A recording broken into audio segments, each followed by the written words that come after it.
मंथन परीक्षेमध्ये येणारा प्रश्न किंवा स्कॉलरशिपमध्ये येणारा प्रश्न काय असतो? क्रमवार संख्या ओळखणे.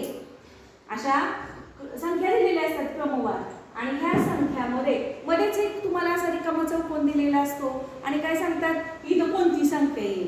मग त्यावेळी काय करावं लागतं आपल्याला? वेगवेगळ्या ट्रिक तिथं पाहाव्या लागतात. मग आता इथं पहा आपल्याला कोणती ट्रिक इथं उपयोगी पडते. पहा आता इथं 2 आहे, इथं 5 आहे. मग इथं काय 1 चा वर्ग किती ग? 1. त्याच्यामध्ये 1 मिसळूया. किती होत आहे? 2. आता 1 चा झाला की नाही? आता 2 चा वर्ग करूया. 2 चा वर्ग किती ग?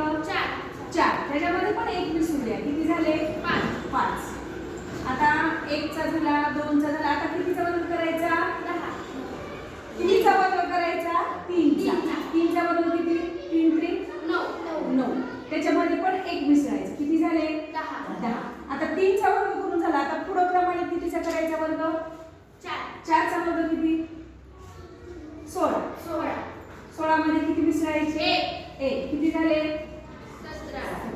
आता इथं 4 चा केला की नाही? बघा इथं 1 चा वर्ग केला, इथं 2 चा केला, इथं 3 चा वर्ग केला, इथं 4 चा वर्ग केला. मग पुढे कितीचा वर्ग येणार? 5. पुढे कितीचा वर्ग येणार? 6 चा. मग सांगा मला 5 चा वर्ग किती?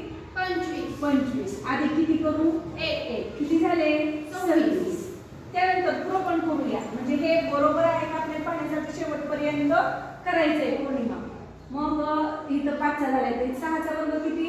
6 36. आधी 1. किती झाले? 37. किती झाले?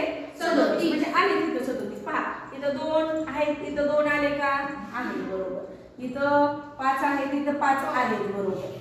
इथं 10 आहे, तिथं 10 आले बरोबर. वर्ग करून 1 मिसळलाय आपण प्रत्येक वेळी. 17 इथं 17 आले बरोबर. इथं 37 इथं 37 आले बरोबर. म्हणजेच हे पण बरोबर असणार. इथं 26 आहेत म्हटलं इथं पण किती येणार? 26 येणार. म्हणजे जर आपल्याला पर्याय दिले असले तर त्यातला कोणता पर्याय? 26 असलेला पर्याय बरोबर येणार. समजलं तुम्हाला? हो.